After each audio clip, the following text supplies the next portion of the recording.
Joe here from the Working Fans Podcast. And at the Working Fans Podcast, this is just a podcast that three lifelong fans created to have a place to talk comedy and pro wrestling. Now, our comedy podcast releases every Tuesday, while our wrestling podcast releases every Thursday. We release bonus episodes under the moniker Working Fans Presents every now and then. You can find us on Apple Podcasts, Google Podcasts, Spotify, Breaker, any major podcast provider. The important thing is just please like, rate, review, subscribe wherever you listen to us. Now, we have started a new thing. We are now on Amazon and Audible. So those episodes release every Monday. And that's kind of going through the archives and just releasing our old episodes in a new area. So if you want to live through the process with us again, take that journey with us again, you can find us over on Amazon and Audible.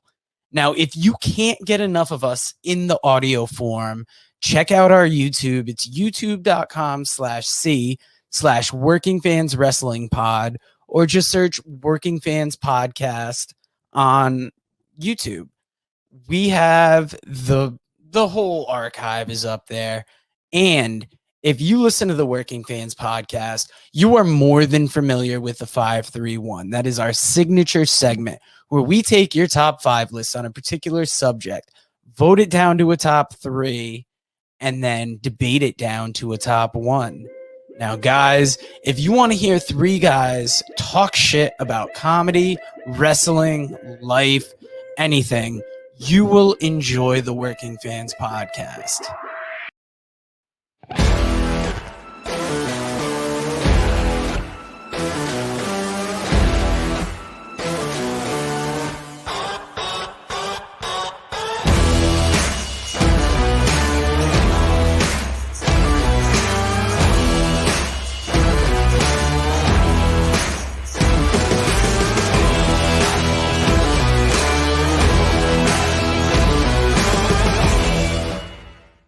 Everybody, it's the Working Fans Podcast with the man they call Dave, and we have returning to the show, Duante, Suitman, Barnett. Duante, welcome back, man. Busiest man in show business. I wouldn't say show business. I'd say the minor leagues, right? Like, I don't own shit. I'm not like a millionaire, but as far as like your average mom and pop probably might know who I am, and that's different, right? Like, there's people who know me for my comedy. There's people who know me for playing football, and I've done stats on some Fox games, right? And then there's, well, you know, I'm just my local self. So it just depends on who you talk to, what avenue they're in. You know, your mom or dad or cousin or uncle might know me for my cut videos that have been seen by, 30, 40 million people. So just all depends. I'm not rich yet. No, that's all right. We're all working on that, man. Last time we talked, we didn't even get through a lot of the stuff you had going on. I know we talked about like some of your podcasts, dating with disabilities, autistic artists podcast was another one. Autistic artists, yes. But one, I don't think there was a couple we didn't get to, and I just figured we'd start off with that. Raw comedy, ridiculously awesome women. Yeah, it's ridiculously amazing women. Amazing, thank you. Sorry. The idea is that, awesome, amazing. The word catches your idea that you're gonna pay attention to something, right? And then we get you in, and we're just giving women a chance to do comedy, and that's it. There's no gimmick to this, right? I mean, you know what I'm saying? Like, a lot of times people think there's always a gimmick or some hidden agenda, and it was no. We're giving women a chance to do comedy, and that's it. I started doing Solstice to Sundays. Yeah, next one was going to be that. Go ahead. I felt like my host, who is Caucasian and mixed Mexican, but really doesn't identify as Mexican, right? I felt like they didn't have not even so much the sensitivity, but there was, I don't know if you have 10 white comedians on a show and 10 black comedians, and every time you bring up a black comedian, you've got a personal story, and it just like you could go back and watch the way they were brought up was like night and day. And then there's some cultural differences. So then I started doing Solstice to Sundays, which is an all black woman lineup, for them to have a chance. And then not even to say right or wrong or fucking I'll say it. The black community isn't the most accepting of like Asperger's and my deafness and just general, not alone, for somebody And so I had somebody on my last show who was Asperger's and talking about being pansexual, and the host made the joke of, I'm pansexual, I eat anything that's fried food, and it's like, nah, you don't do that. You know what I mean? So it was funny to see that there's no true intersection of safe space for me, being mixed, being a little bit everything. You know what I mean? Yeah, it's interesting. Go ahead. No, it's interesting, man. Like you bring a lot. Like you're trying to, and I think it even is on your website. But basically, you're trying to just give this platform to so many people who aren't getting platforms, right? That's the big thing. That's the whole idea. It's not a gimmick, but it's also like that's the business you're doing, and there's not a lot of people doing that business. It would seem. Yeah, like you said, it's not a gimmick. I mean, it's like you're like, okay, this fucktart's gonna do something soon where it's just about him, right? And he's gonna steal the cash bag somewhere. That's got to be happening, right? And you're like, everything's like waiting, and it's like, oh fuck, he hasn't done it again. He's doing the show. Okay. Next time he does a show, he's gonna steal from everybody. He's gonna do some. Fuck, he didn't do it again. Another show. Okay. Let's see if he fucks up again. Fuck, he's still not fucking up. Maybe he's not fucked up. Maybe he's just okay, right? And so that's the. And then not only that, but there are going to be people that hate you. Sure. And I have a hater.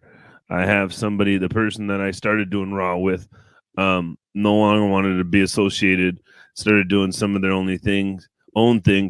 And then when I announced my LLC, they got kind of snooty with me, and other people found it very offensive and went after her on social media. And I was actually asleep. I'd done an interview about to find out if I was considered black on the spectrum by the ARC and if I could be a viable panelist for them because I'm self-identified. And then, like, after 10 minutes of talking and talking about being homeless and molested and some of the things I've been through, I was exhausted. So I didn't even have the energy to argue back with this person. I just fell asleep, right? Sure, I get it. That was being married. yeah, welcome to the club, right? He's like, my wife, I might not talk to you for 3 days because you're on timeout. That's different, Dave. But the funny part is like depending on how you look at it, you know what I mean. It was a blessing and then also a disguise because she said some mean things. And then later wanted to quote herself saying that I don't care what your flying monkeys do, when most of the people commenting were African American, telling her that her need to, how can you put this, not celebrate or tell me how to celebrate my success was white-splaining and gaslighting and all these things. And a lot of them were white people. And then you go on your page and call me a flying monkey and my friends flying monkeys. Now, whether or not you're, and then you want to get that's the part I hate about people who do borderline racist shit that don't want to own it or say that they may have done something wrong, is that they gotta know you shouldn't call black people monkeys. Yeah, it's pretty standard. You know, like what are we doing, right? How do you not know that? It's a Wizard of Oz reference, goddamn! I say people. Okay, sure. I'm gonna bet you 90% of the times you call a nigga a monkey, 95, right? There's a little shit. Fuck that, 97. And even when we do it, we're doing it with some racial charge. When we tell each other we look like monkeys, it's some racist shit. We mean it. Like, you're extra from Planet of the Apes looking motherfucker. You know what I mean? That's not cool. But just don't do it, right? Yeah. And whatever happened. Long story short, a couple months later, I didn't approach it, but I got deleted, and then I got blocked, and then I got deleted by a whole bunch of other comics, and then I had one comic leave a show because it was called Give Love Laugh for the homeless mission, the homeless shelter. What kind of organizations run most homeless shelters? Churches, right? Yeah, that makes sense. Yeah. So I had a trans comedian want to cancel the last day of because they hate the church. I'm like, this isn't the church that offended you. And really the Union Gospel mission, it's called Union Gospel. But then it hit a person because I grew up in the homeless shelter. So it hit a different personal phase for me at that particular homeless shelter. Right. And then you wait till like the day of, and it's like, this flyer's been out since fucking December when the other one happened. And when the other one happened, it said Union Gospel Mission on it. Nobody hit anything. Well, the text isn't that big. Well, it's on the event that we're doing this for the UGM. So I don't know how anywhere you would have got the idea, or you know what I mean? Yeah. It was around the same time, and then you're gonna piss people off, right? I didn't get anybody's permission. I've given people advice, even when they like copy and pasted something saying I wasn't being supportive. It even said like, "Hey, I heard the big news," right? Yeah. Well, I said, "Hey, congrats on the big news." That sounds like a congratulations. Man.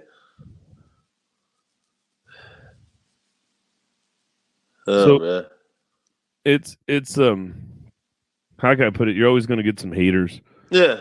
It's you know what I mean? Like, it's reminded me that you can't please everybody. Something. Yeah, that's the other part, is you can't please everybody. You're not going to do business with everybody. There's going to be some people who leave you. There's going to be some people that come back. You've just got to, how can I put it? Press forward, right? Yeah. Yeah. Endure.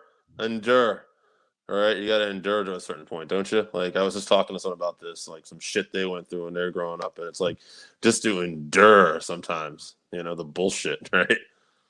Well, yeah, that's the other part, is you're gonna lose. Like, I talked to somebody else. I had another personal squabble where I offended somebody in my circle. They're not in my circle anymore, and another person had talked to them about it. Another person, and everybody got to weigh in on what kind of like my punishment would be. Before this person responded, which they left my group and don't support, whatever. I take the punishment, right? Mm-hmm. But even then, you're the only one in control of your success, right? There's nobody who's really going to carry your hand, take you to the finish line, right? Do everything for you, even do anything for you. There's no guarantees on any of that shit. You know what I mean? Like, the only guarantee you have is that I like who you are as a person, and if I like you as who you are as a person, I will try to support you, and hopefully you meet people that are willing to say that and continually doing that. Outside of that, I don't think you have a guarantee, right? And no. Right? Whether that's partner on a podcast, right?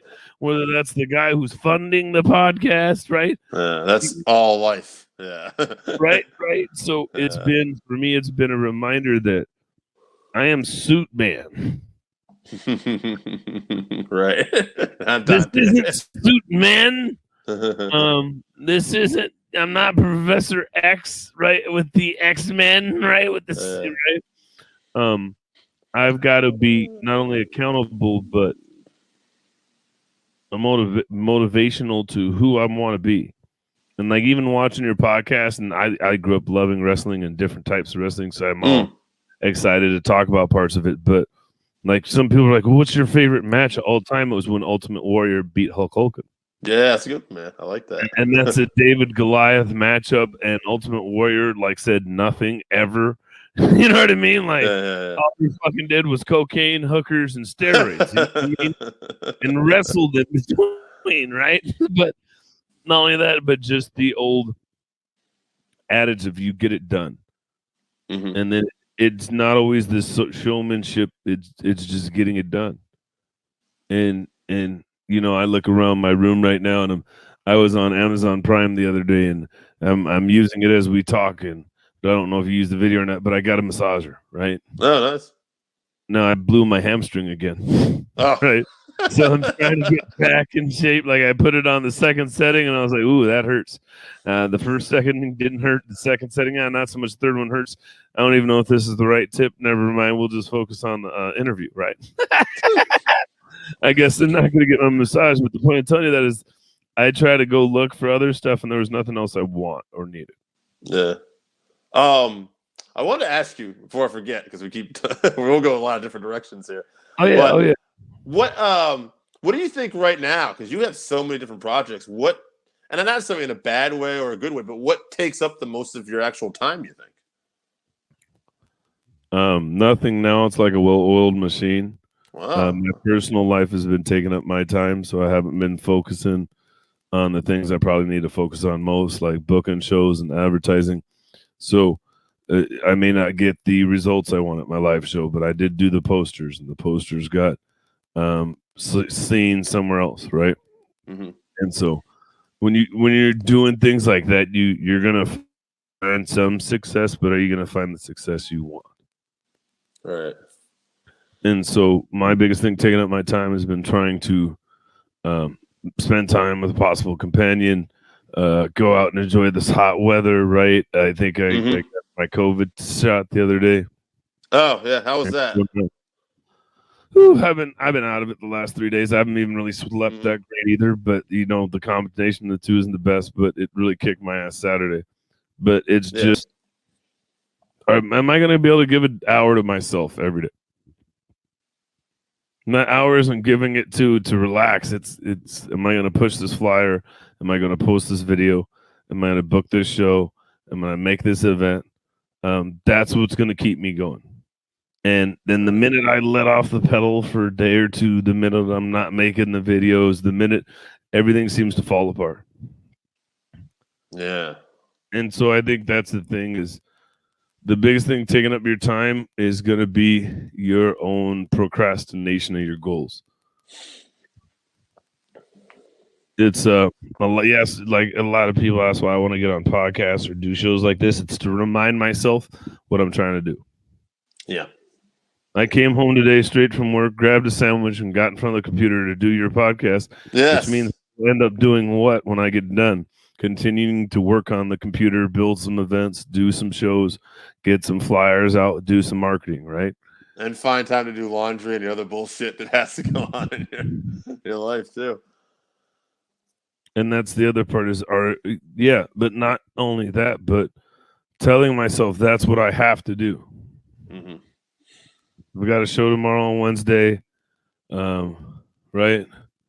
I gotta look at the calendar, but I don't think I got anything Thursday, but I got a softball game at 6:45, and I've got my 2 shows Friday.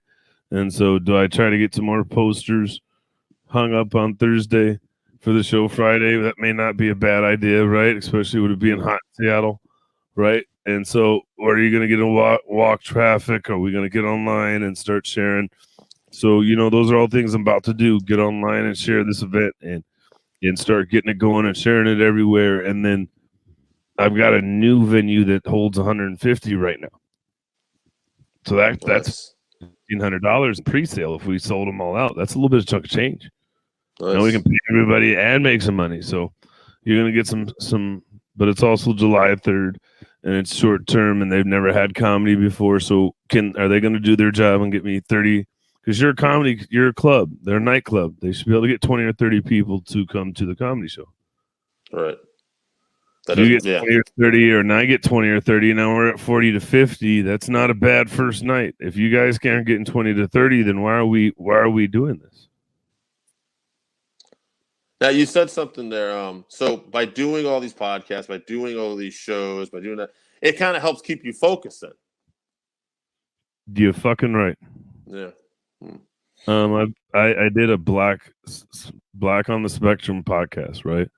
Yep. And you wonder when you're self-diagnosed, you wonder if you're on the spectrum because everybody, you don't seem weird. Well, you've talked to me long enough to probably know, yeah, he's fucking weird, dude. He has 7 conversations and he's with all of them, right? And then he'll go way far left, but it still ends up being on the right path. It's like fucking weird. I love it. Right? I love it. So you got on this this panel, and we all said the same things. Like the one kid was like, "Well, whenever the teacher got tired of me, they just locked me away in a room that had no windows or walls." Um,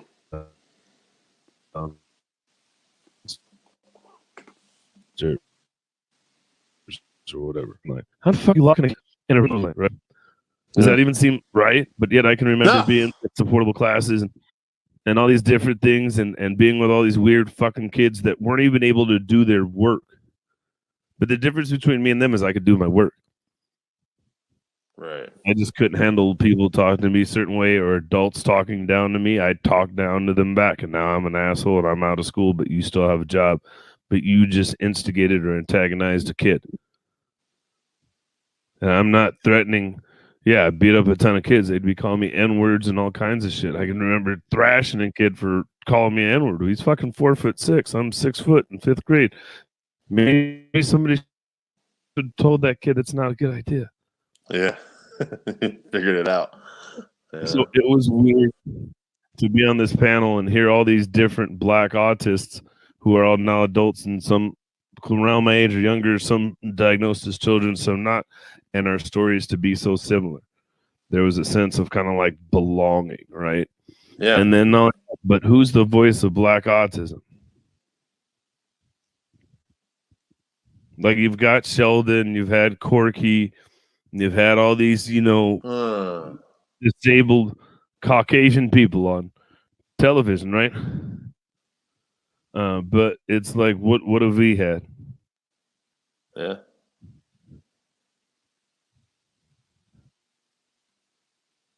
And so that's hold on one second. That's the difference is that you've got to, I'm finding I'm that voice. I'm finding that I'm that person. I think I told you before, I've been feeling like the magnificence is coming, the following, the momentum, the greatness is there. It's just like on the tip of it. I just got to keep doing this stuff and keep doing it with a pat vitriol and a unstoppable mission and morality that you can't stop what I'm doing. And so when you notice there's no loud voice for black autism, especially as an entertainer, I guess Chris Rock said he was autistic, but don't really ease it. You know what I mean? They're easing into it or coming into it later, owning it, and then not even that they're easing into it, but they're not wanting to discuss, educate, or do anything else. And so now it's like, well, that is one of my platforms, and that's kind of who I am. And then I might be having some private funding to do Def Comedy Jam with like 1,600 possible tickets and try to give those away so we can get just a good recording of deaf and hearing people experiencing comedy together. So go ahead. I was going to ask you, I mean, obviously everything you do, at least I don't think I'm wrong here, you have an emotional investment into it too, which seems to help, right? You're passionate about all these projects, and that's going to be a driving force because it's not like this is a job for you. This is like, okay, you have almost a personal connection to all of this. Bingo. And I remember I met a comedian, Danny DeLuca. You'll see me post the hashtag Walrus Gang every once in a while. And she's a heavy-set white woman, right? We're both bigger people. And we were like, we're walruses, right? Like, we're a walrus gang. We just do whatever we want, wherever we want. You know what I mean? And so when I met her, we hung out in Boston. And it was like, we did like 6 hits of acid. Well, I did. I shouldn't say we. Don't throw them under the bus. Yeah, they did about 1 or 2 maybe, right? But I was having this prophetic idea of like who I wanted to be and told them about being homeless and then really dove into some of these things. And they saw saw me get in a dark room. And I talk about my dark feelings. They get dark around me and the energy just gets bad because I've been like through some bad shit.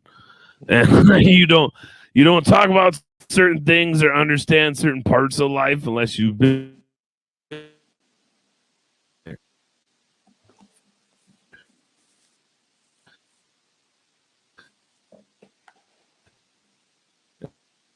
And then I'll explain it to you. Okay, yeah, it's just tripping. And what I mean by that is if you've ever lived on the streets or hustled or sold drugs or seen drugs be sold or seen that environment, you know what it's like to either be prey or predator. That's it. That's one of two choices. And if you don't know how to read those signs, you get fucked up, you get robbed, you get beat up, you get put in some very vicarious situations, which doesn't condone them, right? Women should be able to walk any time of night. I'm not saying that, right? Right. It's like I should be able to walk through any neighborhood I want, right? But I know I'm not going to walk through the white neighborhood at 3 a.m. Not gonna. So it's those things that a lot of people don't really even grasp, understand, or have been around, right? And so when I talked to her, it was like I'm a bully's bully. I'm able to be a champion for a lot of things and talk shit about a lot of things most people don't think I've been through or understand. And then not only that, but I am a big, scary black guy. So I dare you to fucking talk to me like the way you're talking about this protected group or talk about this protected person in front of me and vice versa and all these different things. So it makes it easier. I once explained I wasn't a cool kid. I'm a cool kid now, supposedly, and then I'm still not even a cool kid. When I go to the bars, I'm usually quiet. I'm keeping to myself. I don't like really interact. I'm trying, but I'm not able to. You know what I mean? Mm-hmm. So it's just different, and so a lot of people can identify with a lot of gone through, and then have someone who tells their story or is honest and open and emotional, and you're present, right? Yeah. Like so many people are going through shit that they're not present for, and other people aren't present about or know about. And when I had one of my good friends call me out of the blue and be like, how you been? How you been? Anyways, I'm having mother-in-law issues. I was wondering if I could talk to you about it. I said, what do you mean? He's like, well, I know you're married. I don't know why you're divorced. But something told me to give you a call. And I was like, actually, I'm divorced because I couldn't figure out how to get along with my mother-in-law. Huh. And gave him some feedback and said, hey, this is what you're going to do. And you're going to withdraw and you're going to let her do her own thing and sure sit within 48 hours. He backed off and let his wife handle it. And next thing you know, everything worked out. Nice. It's funny. You said something there, and we were talking about wrestling before a little bit. And I just watched this documentary, and I wonder if you can relate to this, but it was on Shawn Michaels, and he was talking about playing the Heartbreak Kid on camera and performing and being the showman. But then when he got to the bars and stuff like that, for a while, he couldn't talk to a woman. Like he couldn't, it's like there was one thing I could be in the show, I could be in the persona, but away from the stage, it wasn't always as easy for me, depending on the situation. I don't know if you find that to be a similar thing or sometimes. I'm not good with women at all. Like I'm not slick. I'm not. I don't have any game. I have no confidence. There's one woman I was talking to, and been talking to her for like 2.5, 3 months, and she stood me up like 4 times, and finally I just had to be like, no, and just stop talking to her, right? And then even the other day I messaged her again, like, didn't this woman stand me 8 times and not tell me she was going to stand me up? Is that okay? Yeah. No, fuck that. I don't. You could at least tell me, hey, I'm not going. Right. But I say, hey, let's go to Oregon. Like, yeah, it sounds great. And I'm looking up Airbnbs and I'm thinking about this, that, and the other. You could have told me your kid graduated next week.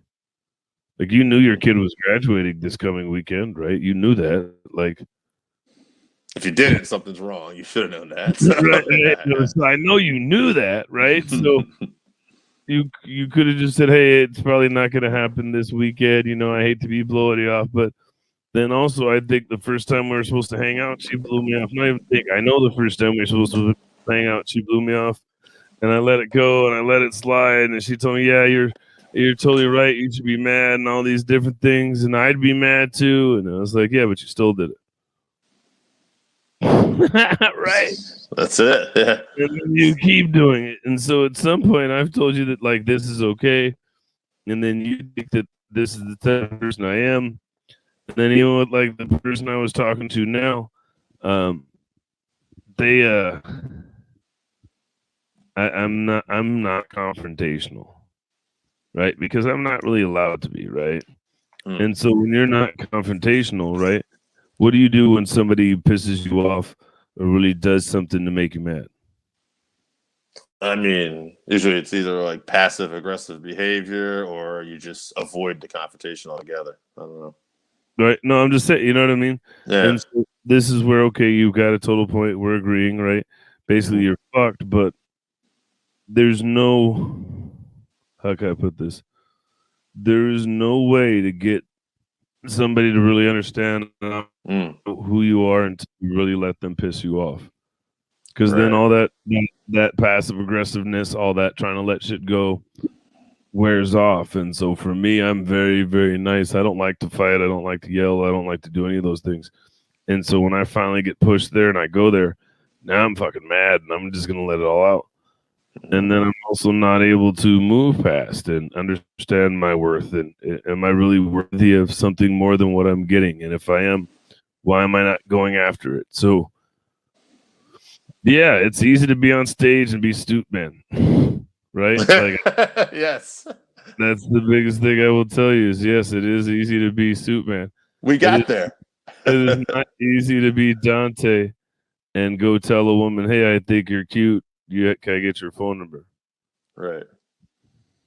And then it's even harder because you are a Heartbreak Kid or you are a Suitman, right? And so you go, this person's infatuated with that person, and then you get off stage and you're like, "Hey, oh no, I just liked your comedy." And, oh, you weren't actually hitting on me. You're just like the comedy. Okay. That's all right. And then you get involved with the people who love who you are because you're Suitman, but they don't know who you are yet.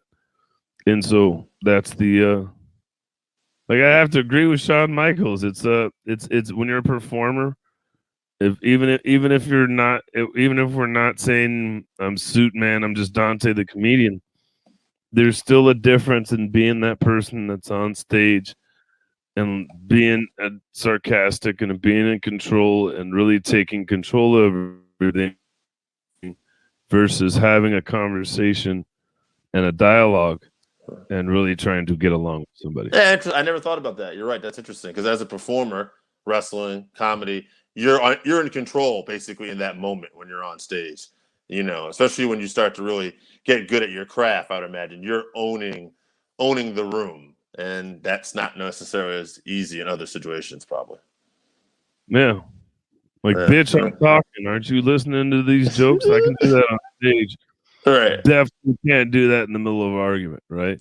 Right. And then, right, I can't really heckle the girl I'm trying to talk to in the middle of an argument, right? So those are all things you've got to remember. Is no matter how you look at it, you can't really just tell somebody to shut the fuck up just because you want them to shut the fuck up. When I'm on the stage, I'll do that in a heartbeat.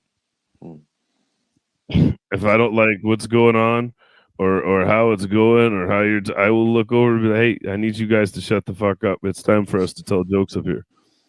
Now, would you do that to your old lady? No, that probably wouldn't be a good idea. Would you do that to a potential lady? Right? I've done it. I do it because sometimes Suitman comes out when I'm on a date, or they think, you know what I mean? Yeah, or they're dating Suitman and they think it's funny. And then when I talk to him like that, or I finally get mad, then I'm the bad guy. Right. So it's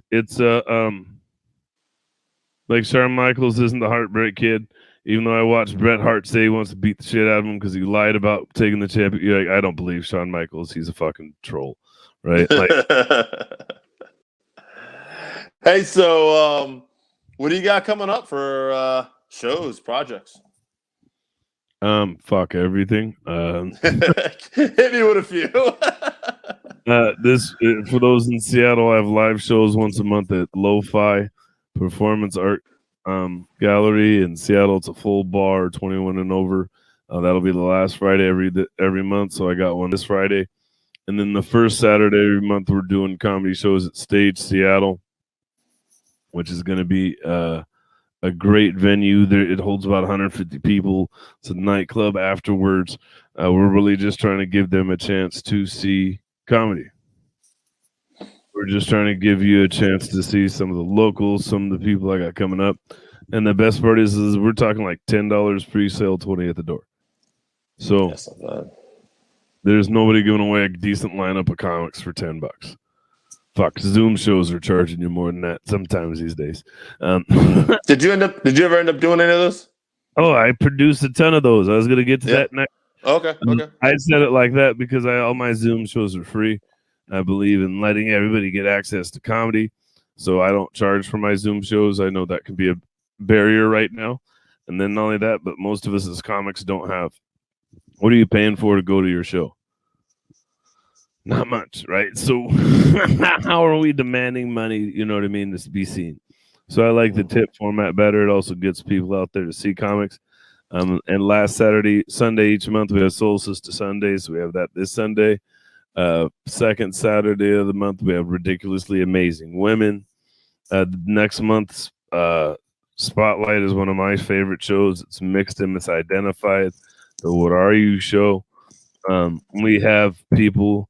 These are the different nationalities on the show because everybody's mixed. We have Chinese, Puerto Rican, French, Iranian, Korean, Black, Filipino, East Indian, Vietnamese, Lebanese, Native American, and Spanish.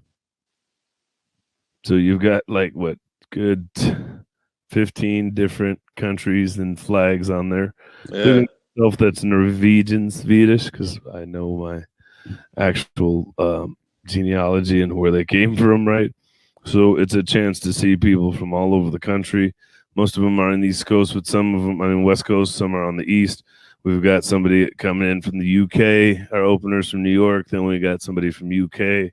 And it's definitely a fun show of just different experience. You know what I mean? Like nobody knows what it's like to be mixed except for mixed people. And we're not all the same mix, but we all know we're misidentified, right? Yeah. All right. And then, of course, we've got our usual Dating with Disabilities the first Sunday. Autistic Artists the first and third Sunday of the month. And those are both focusing on people on the spectrum. So, like, July is a slow month. I think we've only got 1, 2, 3, 4, 5, 6, maybe 7 shows produced.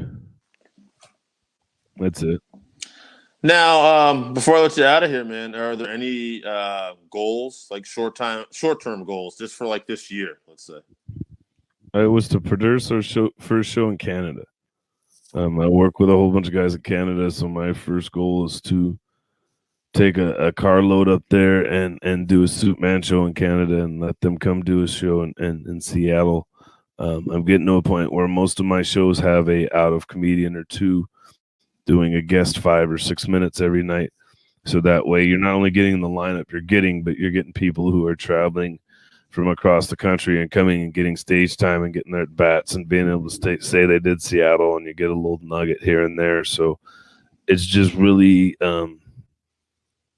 like consistency. That's the goal. Right. For 2021, right? To stay faithful to Suitman. That's who I'm married to right now. There you go. Consistency. Stay faithful.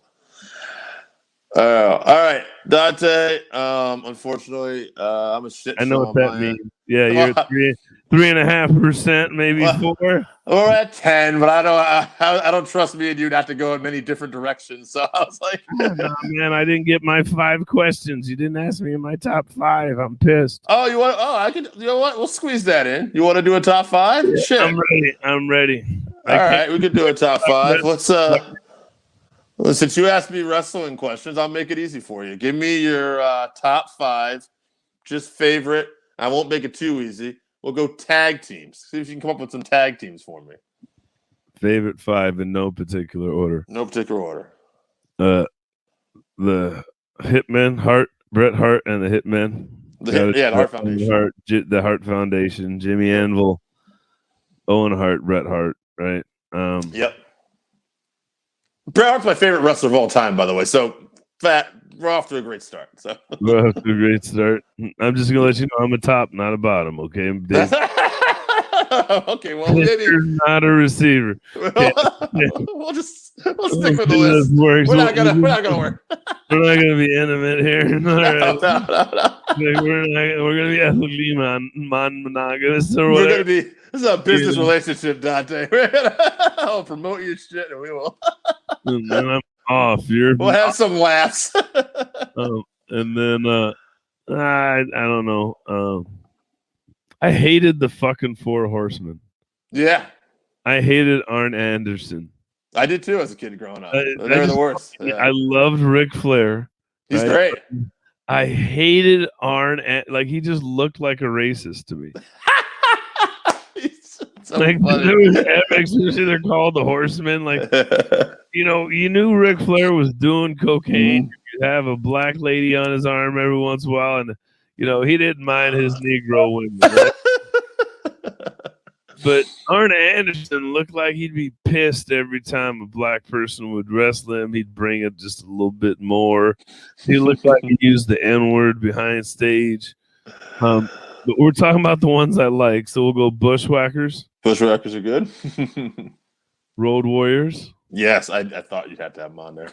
You gotta have the Hawking Animal. Absolutely. The Rock and Roll Express. Great old school team. Look at you bringing these to me, man. You didn't know. I did. Did you? And then, what was it when all the black people got together with the Nation of Domination? The Nation of Domination. Yeah. Take that back. Who was Booker T with? Oh, Harlem Heat. Harlem Heat. We'll go Harlem Heat. Absolutely. Sucker. I love it, man. So Harlem Heat, Bushwhackers, Road Warriors, Rock and Roll Express, and the Hart Foundation. I love it, man. We even got a top 5. All right. Check them out. Suitman. Social media or your website you want to plug real quick? Suitman. And although everybody always thinks I'm saying it, so I'll say it. Suitman, like suit and tie. Suitmancomedy.com. You can look up Suitman Productions on YouTube and find about like 40 shows. I think I'm up to like 15 cut videos now. Fucking like 20 podcasts. I'm on like another 20 or 30 podcasts, and we talk about all kinds of shit. So none of this stuff is really about just me. It's about special interest. You got a friend who's special needs, disabled. You want to learn more about it and hear from some other people across the world about their disability. Check out our podcast. You want to hear some different style of comedy. You want to understand why your kid's telling bad jokes and you can't get his gay humor. Well, give Black and Proud a try. They're going to definitely shock you, but this is what people are going through and why they're doing their jokes. You've got somebody, who's an underrepresented minority and can't find a place to laugh. Have them check out Suitman Productions. My man. All right, Duante. It's always a pleasure, man. We'll do this again at some time. I'm sure you'll remind me because, I'm a basket case and don't remember shit, but you keep me on track. So that's why I think, motherfucker, I ain't been on a podcast in a while. I'm going to hit up Dave. Appreciate you, Duante. Everybody, we're working fans. Duante, we're out.